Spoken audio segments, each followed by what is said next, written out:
clear on what you want. Otherwise, you just won't be happy. And that's from both parties in a relationship.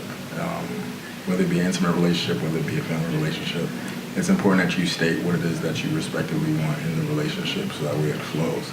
Otherwise, it's just arbitrary. And that's when things get reckless. That's when things get messy.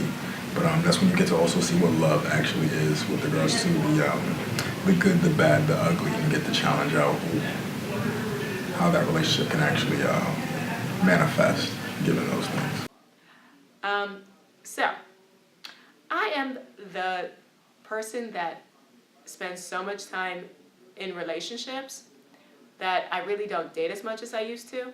I believe in having first a relationship with myself, a relationship with my family, a relationship to God, relationship with my friends, and it's like relationship is for me how I connect to others. But it's like I have to connect with myself first.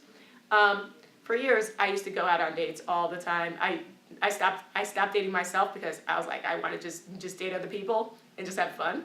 That got tiring. But now I'm back at I need to date myself first, date my family, because dating to me is spending time with the people that you love. And so getting to know them and actually hang out with them means more than going off to have that traditional date with the man or with whoever you choose to be your partner. But it's for me, dating is spending time with those you love. Dating and relationships. How much time do we have? For me, I feel like dating is just this kind of small subsidiary under this huge umbrella that is relationships. I feel like relationships are what drive us as humans. We are connected beings. We are social beings. I tend to feel like, as humans, we're all part of this spiritual, ethereal grid, and in that way we're all connected. So relationships are basically kind of what drives us both individually and socially. A lot of the decisions I make based off of something I learned from someone else, whether that be my mother, my ex, my best friend, somebody that maybe I don't like. And dating is kind of a subsidiary underneath that. And I tend to have a love and hate relationship with dating itself.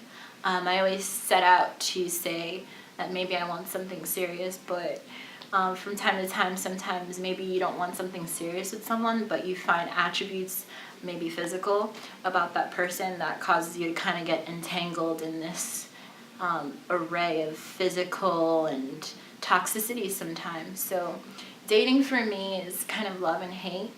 But I'm learning how to make that just a love thing, and it doesn't necessarily mean that I'm looking to be in love with the person I'm dating, but just loving the process of dating itself. And I'm a pretty social person, so dating for me is just, it's fun, and it should be fun. It should never be a job or a chore, since I feel that.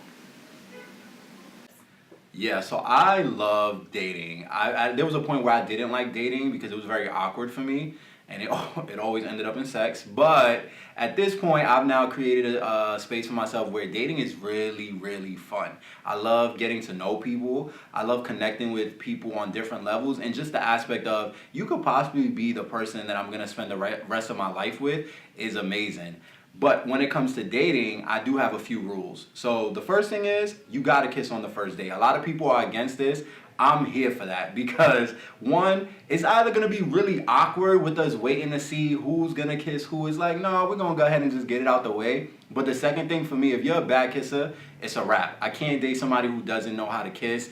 Really, I'm not here for you biting my lip. I've had people bust my lip open. I'm also not here for all that tongue around there. Keep it simple. The second thing is, wherever we go, we have to have fun. I'm not the let's go out to a candlelit dinner, let's go to the movies. No, I want to go bowling. I want to go to Dave & Buster's. I want to go to Escape the Room. I want to do things where we can have fun and get to know each other at the same time. Think outside the box, be spontaneous. overall, when it comes to dating, I would say be open-minded. Don't hold yourself to these ideal things that you want in a person. Just because you want somebody who's taller than you doesn't mean don't give a shot to the person who's 5'8". Go ahead and give them a shot, see what's going on, because you never know. That one person that you keep turning down might be the person who's going to give you the love that you've been looking for. So I love dating. I'm here for dating. Please hit me up if you're looking to date. Guys, I'm single. Let me know what's up. Dating and relationships. I have a daughter, so my advice to her was going to be make sure you meet your husband in college. Because I think that when you're younger, you're just more open and ready and social, and quote unquote, you have more time. You're not as busy. But dating is available to you at any point of your life. It is a matter of being social, being gregarious, being open, being connected, and being aware. I've had the pleasure of watching the evolution of dating within my generation. I think it's gone from the actual, you can meet somebody while you're out, to a lot of online presence in dating. And sometimes I vacillate with is this a good thing? Is this not a good thing? I guess my challenge is, how do you connect with people online? And I have great examples of folks who I know who have met via online platforms and they're married today. My longest term relationship was via a blind date. So being open to, different ways in which you can meet people, I think is key. And regardless of what, it's about connection. I make the joke about, my daughter meeting her husband in college and my son as well meeting his wife in college. I just think that during the college years, there's no other time that I can think about where I was that level of social, right? Because there's different seasons in your life, when you have children, it's like you gotta leave the job, you gotta get home, and you're caught in that web of, take care of the kids, get to work, get home, take care of the kids, get to work, and then the kids grow up, and if you find yourself divorced at an older age, and the kids have left the house, and now you're getting back into the swing of things and dating, and then you're coming into a whole new version of what it means to date from initially when you first started off dating. It can be a little jarring. But I think at the root of it all, there is a need for connection.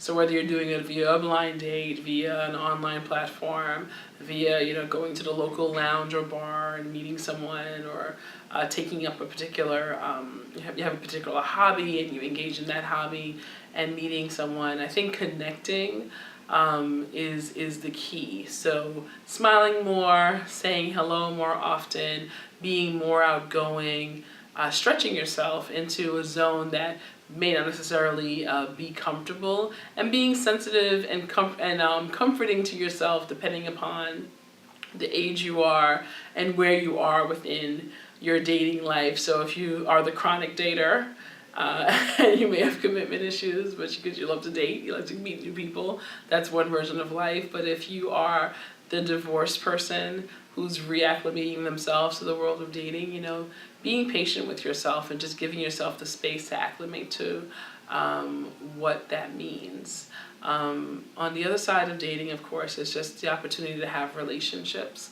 And there are personal relationships, the marital spouse relationship, the parent-child relationship. Relationships, I believe, are the elixir of life. If you don't have a series of relationships in your world, you are missing out on what life really could be. We need people. We just need people. Some people we need more than others, and some people we don't need as much. But regardless of how you feel about a set person, having strong relationships in your life really speaks to, I believe, what it means to truly be successful.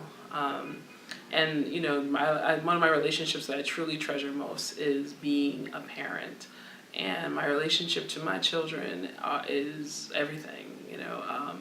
They are they teach me, they stretch me, they push me.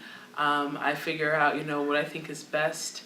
We meet somewhere in between, and I am open to being their parent as much as I am open to having them parent me. And I think that that choice as a parent has made my life a lot easier.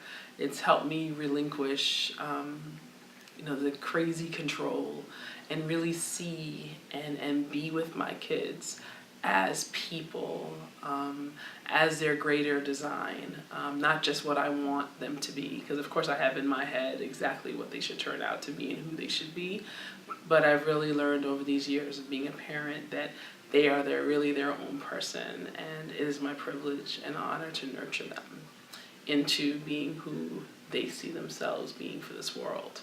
So, that's one example of a relationship that I truly treasure.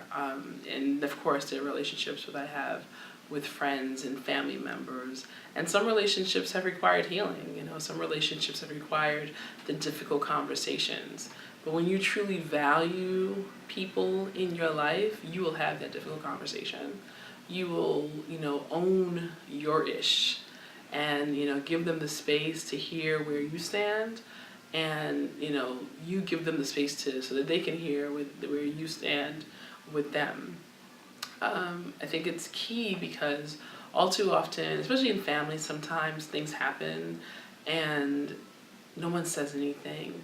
And then the silence becomes so loud, and then people become disconnected, and they don't, speak to each other, they don't hear from each other, and then a lot of assumptions get made about what we believe the person is. And so much time gets lost, and then, no one gets out of here alive, and if death occurs, it's like the permanent, you can never go back and say something to someone. The John Mayer song, say what you need to say what you need to say. Because your relationships that you've been given an opportunity to be a part of are specifically designed to increase your love walk. I believe that, God gives you family because he wants to see your love walk increased, and he gives you friends because he's compassionate. And he knows that you do need to choose sometimes who you get to be around. But family, let me tell you, if you really make an effort to connect with your family members, your love walk will be increased tremendously. And that's an opportunity you don't want to miss. So you have a set amount of time here on this earth to be sure. So make sure that you reach out with a word, reach out with an extended hand, and make sure that the people around you know how you feel about them. And just create an opportunity for something extraordinary to occur because of that.